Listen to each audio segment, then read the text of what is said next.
Hi gang, Rob here. It is 8 November 2017, the first anniversary of the election of the 45th President of the United States, Donald Trump. We're hanging out at the God bless Donald Trump. We're hanging out here in Shelburne, Indiana at the Wilfred Works, home of Tony Bose. There he is with the halo of light shining down on him from heaven. How you doing, Tony? I'm okay. I had to give an Evan a waiver for his little knife purse. He's carrying his knife in his pocket. What? A waiver for Evan? You're carrying a purse? Yeah, apparently. I knew I was going to catch flack for it too. He may as well keep that thing in his wife's panties on. Yeah. What? I can't believe anybody would carry a knife around in a purse. I know, right? Yeah, I know. Like, oops, never mind. So you got a waiver for that. I got a waiver for it. What does the waiver do? It makes it legal to carry it. My legal department drafted that thing up, Kerry Hampton. Signed by You're Tony. not allowed to have matching accessories either. You guys are free to pause and read this. But basically, this indemnifies Bose knives from all liability for any problems caused by a girly man who might be carrying his knife around in a purse. Ooh, that's a genuine signature from the old dog. Yep. That makes it all legal-like. It's not valid without that. So we're here today. Let me demonstrate how it's supposed to be done. Okay. Watch this. See this? Whoa. It's that simple. It just went right in your pocket. It did. All by itself with no protection. No protection. I don't know how it's going to survive. I don't either. How old is that knife? Oh, I just made it a couple weeks ago. I just finished Well, it's probably about wore out then from all that pocket wear. it. Just about. Yeah. So I'm just tagging along today with custom knife maker Evan Nicolaitis. Evan Nicolaitis. Esnix Knives. Esnix Knives. Should have worn my shirt. Show off my brand. You may have heard of him. He's a custom knife maker from Florida. You know, one of the most rough places on earth to live. Can't take that beautiful weather. It ain't too rough if it has to carry a purse. And then Evan brought with him Aaron Cooper from Sheridan, Indiana. That's right. Also a knife maker, hoping to gain some wisdom today from the old dog. I think some wisdom has already changed hands, hasn't it? Definitely. Yeah. And of course, we've been talking about all the world's problems, solving them, making sure that we communicate in a spirit of coexistence and love for all different kinds of people, right, Tony? You need to show them the Wilfred Works motto over there. Oh, the one that's stuck to the wall? Yeah. I think we remember this from last year. When it comes to making knives and doing other valuable things in life,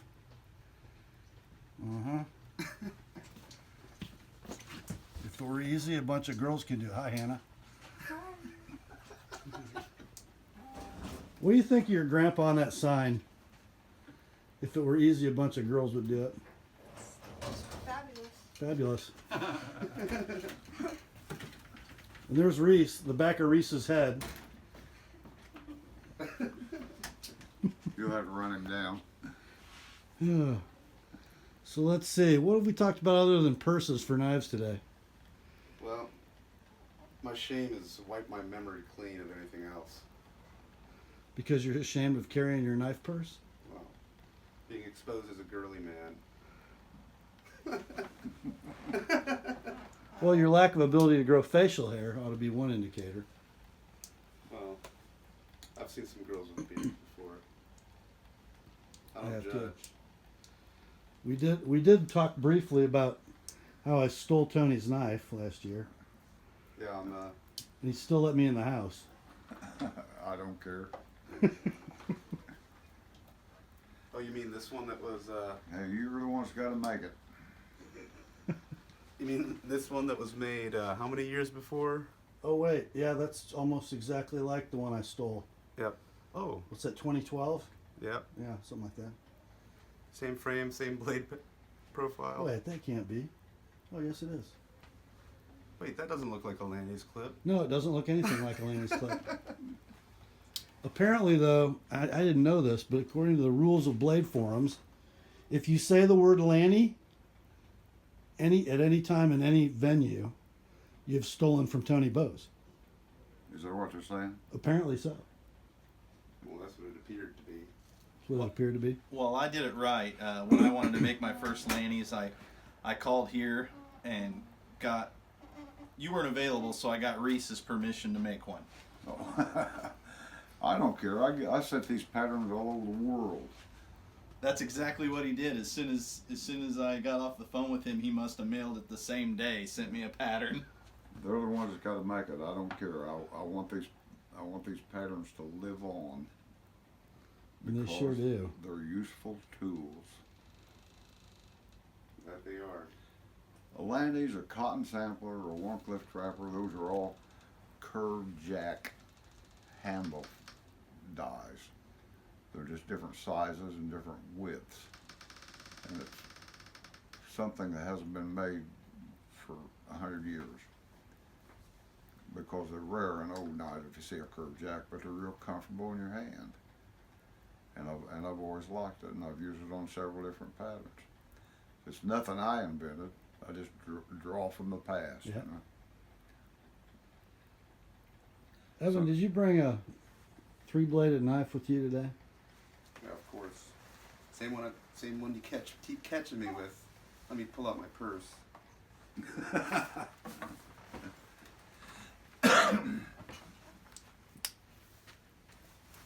Uh-huh. That works. And Tony, you were telling us about that blade shape. Who used that? Remington used that blade shape in their Humpback Whittler. But it was saber ground, but it was the same profile. Very nice blade shape. Yeah, very useful. You haven't sold that yet. Nope. Staying with me. Mm-hmm. You gonna make another one like it? Yeah. I'm gonna make a few of them. Got a couple on the books. That's on the diamond edge frame. Yep. So I call it the Longhorn. Longhorn. I like that shield. Yeah, thanks. You didn't steal that, did you? No. No. Okay. I got the piece of paper to prove it. Even though I guess I could have seen something and traced it, but I thought it was appropriate for the knife. Kind of a callback to the diamond edge cattle knife. I flipped the frame around to get everything to fit right, but it's a very useful knife. We were talking a little while ago about how many guys are starting to make traditional knives now. Tony, you're happy to see that, aren't you? I am happy to see it because they're useful tools. And I want to see them live on. I think when I first came on the national scene back in the 80s, there was only 5 guys making them. And some of them weren't doing it so well. But they're not easy. They're not machine made like a lot of the modern stuff. There's a lot of handwork in them, and you have to have a love for them to learn how to make them. I know there are a lot of guys making them now, comparatively. Are they making them well? Some of them are. Yeah, some of them are. If they vary from the original pattern, especially the handle shapes, they just don't look right because these are time proven. They've been making them for 250 years, and there's not much you can change about them unless you put different blades in them. But a lot of old companies put different blades in the same frame, you know. And I see sometimes someone will make something like a Barlow that just doesn't look like a Barlow, but that's what they call it. Would you say that if you're someone who aspires to becoming a maker of traditional knives, kind of having a knowledge of their history would be a hugely important thing? Huge. See, I run the NKC or A circuit for years, and I got to see and handle a lot of these old knives. And I'm a traditionalist. I like to make them as close as I can make them look like the old ones with modern materials, Right. and try to improve them through modern materials. But If you just can't vary much from the shape, or it looks like an inbred cat. You know, it just don't look right. To me, but you know me, I see what I see. I mean, I've seen so many of them. You know. Mm. an inbred cat. That's a new one on me. Beware that your knives don't look like an inbred cat. Beware the inbred cat. That's the worst to live by. I like how you pointed the camera at him and said inbred cat. So now I'm the inbred cat. It's only pointed at him because it hadn't had time to get to you yet, Well, I look more like an inbred fat cat. right? Break the corners. A lot of the old Sheffield catalogs, it would say at the bottom of the pages they had full round handles. So don't leave square corners on them. Make it feel good in your hand. You Well, Where'd you go, Aaron? A square I was corner thinking makes your something hand else. sore if you're using it all day. A square corner make your hand sore. So will the other. Yeah. what's the other? No comment. You're gonna post this. Yeah, you'd have to edit too long. So if we will got the into other. it. So you're saying if your hand spends too much time grasping, squeezing a even the round thing, Yeah, even the round. ones. even if it's a semi-soft round thing, Too much of a good thing. too much of a good thing. And I heard that it would make you go blind. It very well. Either one could make you go blind if you do it wrong. You'd have to talk to somebody younger than me.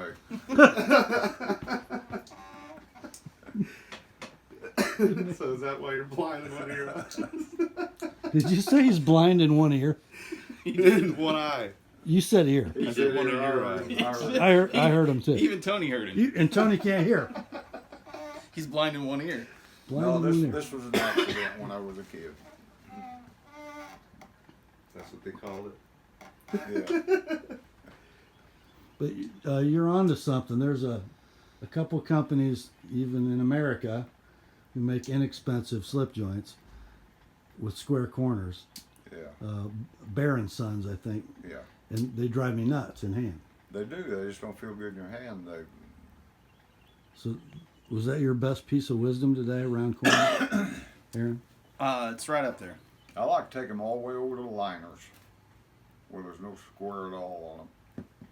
Yep, same here. Yeah, Evan does a nice job of it.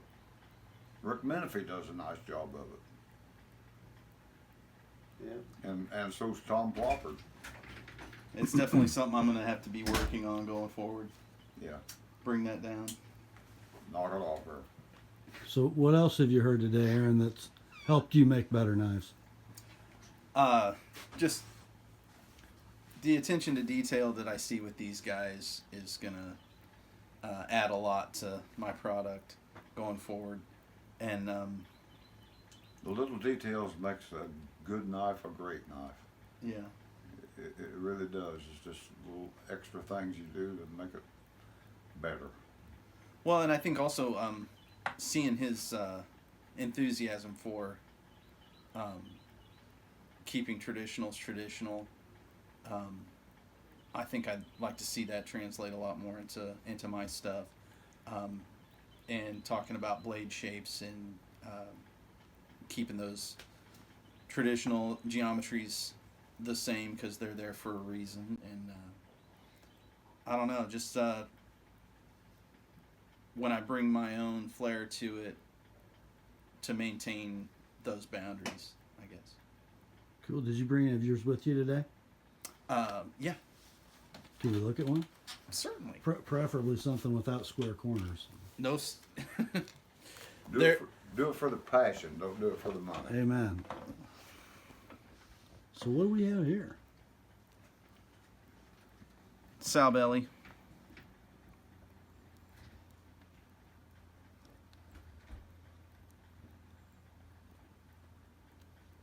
Wow.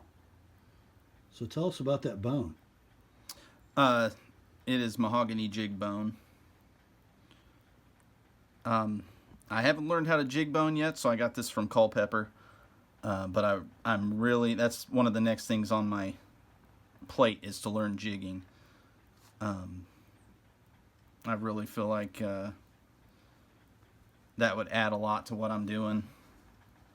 Gives you more Versatility. range. Yeah. Versatility in what you can do. You can make a nice round handle without losing half of your jigging on there if you shape it first. Right, and we were talking about not having square corners, and with a piece of material that's this flat all the way across, you will lose if you a bit of material if you're rounding this all the way out. It's already so flat. Right.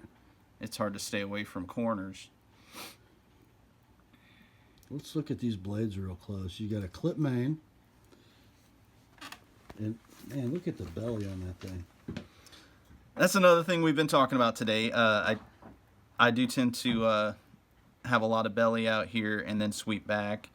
And an improvement going forward will be to make this a bit straighter. I've had that comment from a few different people now, and it's something that I'm going to incorporate going forward. So we're talking about the upsweep as you get back to the base of the blade, and you'd like that to be a little broader here. Yeah, one thing that Evan was showing and telling me is that I could bring that out almost or all the way to the kick, Right. and then just have it almost parallel to the back. I wouldn't beat yourself up too much about that blade. I think the relationship of your belly, the shape of your belly to the clip are really right on the money. If you're looking at the spine of that knife too, Mm-hmm. the transition between that intersection of that long pole and the swedge and the corner of that clip are just beautiful. You did a great job. Thank you. And then you got a sheep's foot secondary. Yeah. I wouldn't beat yourself up about that knife at all. No, I A wouldn't lot of either. makers can't make a multi-blade. That's not a bad knife. No, I know. not a bit. We're nitpicking here. And superb walk and talk. That's just what we do. Yeah. And then I want to look at this third blade. We were trying to figure out what to call it. It's, it's not quite a clip point. It's not quite a spade. And it's not quite a spear. So what did we say? It was a splip? The split. The splip. But what a great functional knife blade that is. And beautiful swedge. It might not be super traditional, but it's attractive and useful. I like that, the two-step down that you did on it. Mm-hmm. Right here. And then bringing it back down. I've seen Reese do that a couple times on his. Looks good. Yeah, I've only got a couple of blades that I've done that on. There was a pin blade and a Barlow that I had that to give it a little more drop. So Aaron, right now, you're a part-time knife maker with a day job, working toward being a full-time knife maker, right? Yeah, that's the goal. I'd love to go full time, within the next 6 months, and I've got nearly all the equipment that I need to do that, at least on a small scale. But what I think I'm gonna, like I was talking to you earlier, what I'm gonna focus on right now is, since I've got everything that I need at the home shop, to see how much I can get done and still have the 40-hour work week until I really get, solidified and name solidified, and to where I can transition and get a lot of orders on the books. It's I think the best way I've heard it put is kind of like a monkey. You don't let go of one branch until you got a firm hold on another, I guess. Yeah, it's surprising how many people in this day and age don't get that. Well, it comes with age. 40 years old, wife, 2 kids, and I've always had a full-time job. Yeah. It's just, it's that bit of security that I need, and I have had Don't forget Side- about benefits too. and benefits. Well, I'm in a good position in that department right now because my wife she's been working for Southwest for a few years, and now she has really good benefits. So that's not a necessity for me. Exactly. That's taken care of on her end, and she's been extremely supportive, and she wants to see me succeed in this. She's happy whenever I'm making knives. So I think she'd like to see this become a full-time thing, and me to, dump the grind and work hard at something that I love. So dump the grind so you can grind. Dump the grind so I can grind more. Yes. Hey, it's a tough business to make a living at. If you got a wife working, that helps a bunch. Yeah. But you got to be able to sell it as soon as you get it done for the money you want. It's hard to make a living at it. I've been lucky. Yeah, that's what it is. Luck. Yeah, that's nothing but luck. It is. It's really, especially if you don't have any other income, We should probably. We should probably not fly right past what Aaron just said and take a moment and thank God for our wives. Yep. Yeah, definitely. And we've had the discussions before too that she appreciates all the years that I've been the breadwinner and Right. supporting the family, and always had, gainful employment, and she's willing to take the chance on something like this. How So, long have you been making knives? 3 years. Don't jump too quick. They've been a fast 3 years though. Yeah.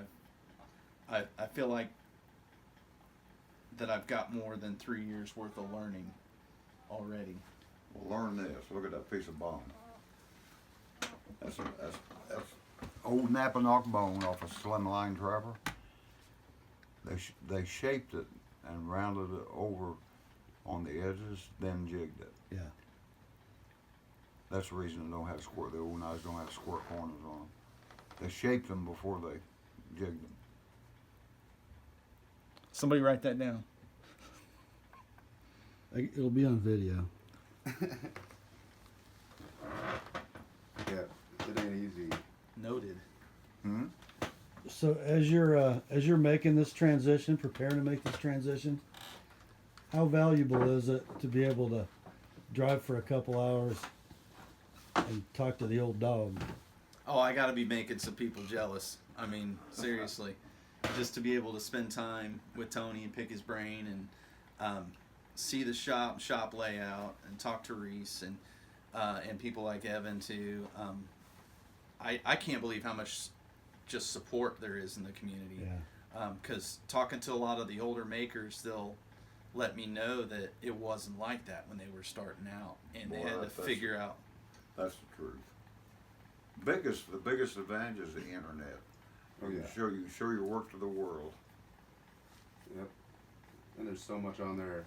Yeah, the old dogs, the only way they could show it if they happen to get a picture in a Blade magazine or go to a show. Right. You know?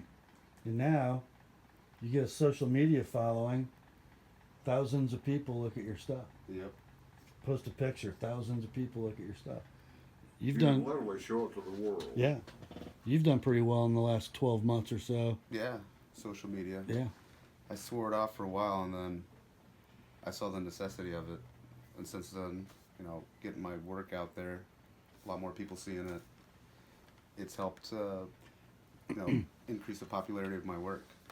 And of course, one fact not to be underestimated, when you post a picture of your knife on Facebook, instead of taking it to a show, nobody can chicken eye it and coon finger it. Yeah.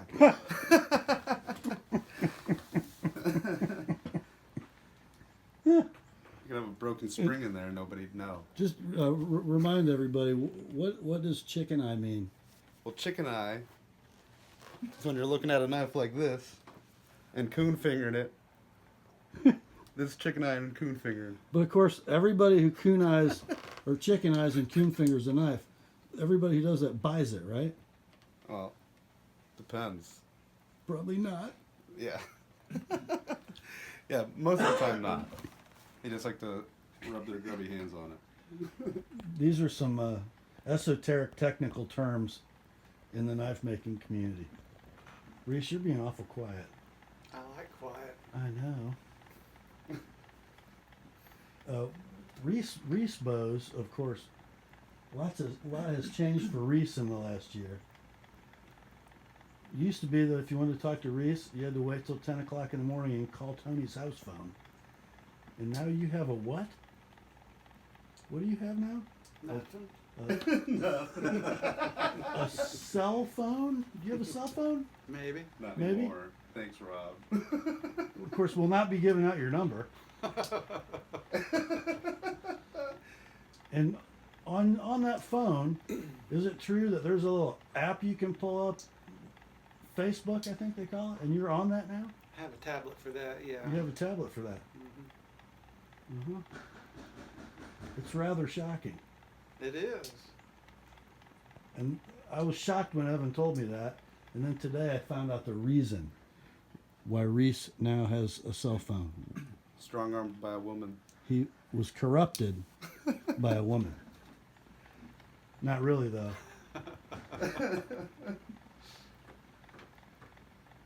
It's a good thing, isn't it? Yes, it is. It's a good thing. A very good thing.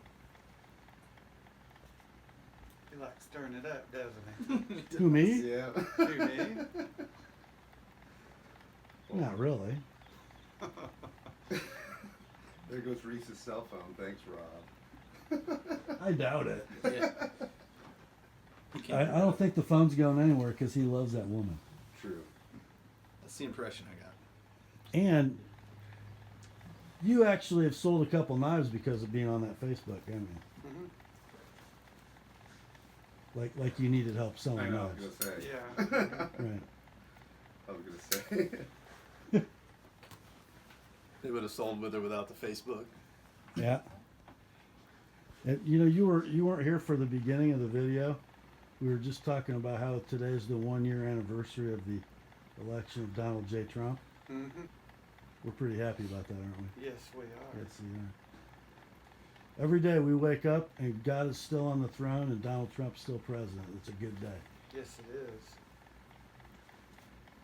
You know, we just alienated 1/3 of my viewers. We'll miss you guys.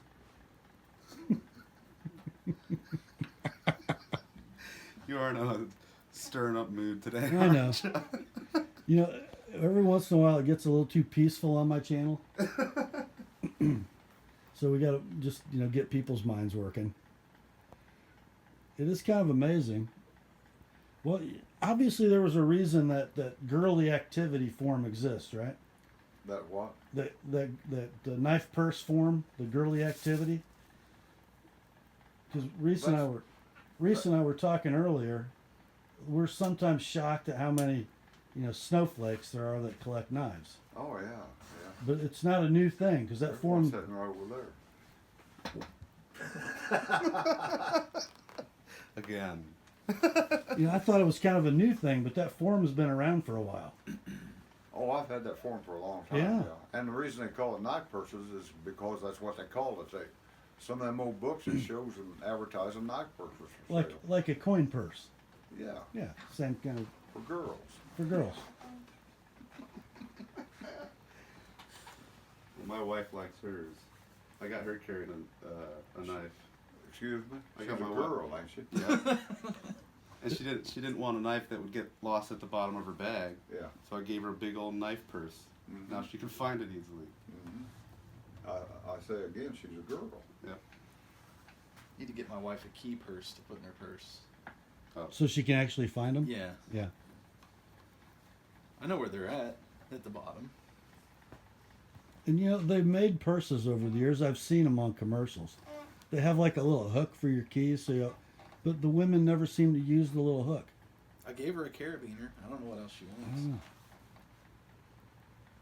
know. What would we do without them? What, carabiners? Probably plummet to our Women. Oh. The- Probably plummet to our death. Yes, exactly. We would die. Yeah. We would die. yeah. Well, first of all, we would last one more generation. You've heard the shortest fairy tale ever told. What's that? Once upon a time, a young man asked a beautiful young lady, "Will you marry me?" And she said, "No." And he lived happily ever after. Harsh. Well, any points we got from thanking God for our wives, we have now lost. Yep. Couldn't get along without him. Could not get along without them. Even if we try real hard for a long time, we can't, can we, Reese? That's right. Uh-huh.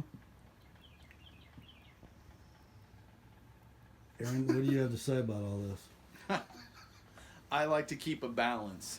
So if I have any points on one side, I have to immediately balance them out with points for the other side. That way there's always an equilibrium.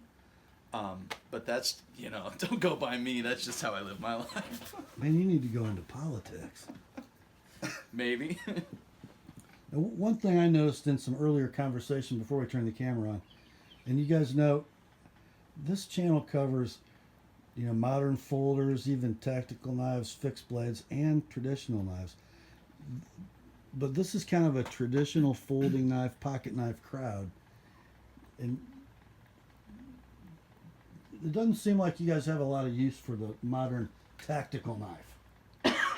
You get a pocket brick. Evan calls them pocket bricks. Yep. I don't want a 2-pound hunk of metal that can't cut through a damn thing sitting in my pocket taking up space. I have a Right. giant phone that Yeah. to fill up all my pocket space as is. Uh-huh. I don't need a useless hunk of steel to take nice pictures of.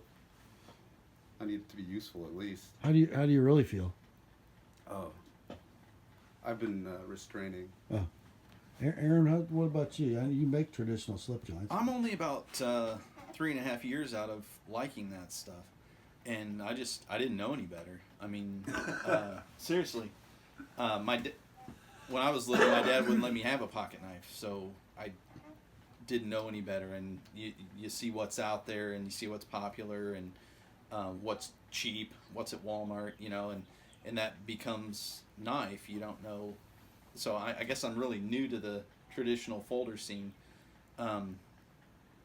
But once I started handling them, carrying them, and making them, I immediately got rid of anything that wasn't traditional. Things with clips on them, just tearing your pockets all to pieces.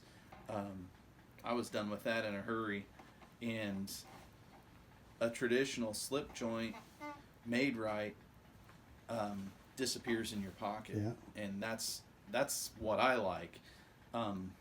So for me, it'd probably be a 1 or a 2 blade, 3.5 in that range, and you don't even know you have it. Yeah. And the blades are so much thinner, and they cut so much better that once you start carrying something like that, you wouldn't want the pocket brick. Yeah. But Tony, isn't it true that those tactical knives cut so much better than a slip joint? I don't have a thing in the world against anybody that likes them, but they're just not for me. They don't. They're made to stab, He should be a politician. and they don't cut. That's the reason I like traditional knives, because the blades are ground thin and they cut. I haven't had to kill anybody lately. Right? Lately. What about that mound of dirt back in the woods? We're not going to talk about that. No, they just don't do anything for me. Most of them are mostly machine made. I don't think there's much handwork in them. Yeah. I like a knife with It's soul. not a craft or an art form. I don't think. Especially when the art in making a knife is programming the CNC milling center. then you've lost something. There is no CNC machines in Wilfred Works. It's all handwork. I think the more handwork you put in a knife, the more of a handmade knife it is. You know, that was pretty profound. It was. Better tools for what I use a knife for. That's my story, and I'm sticking to it. That's a good story.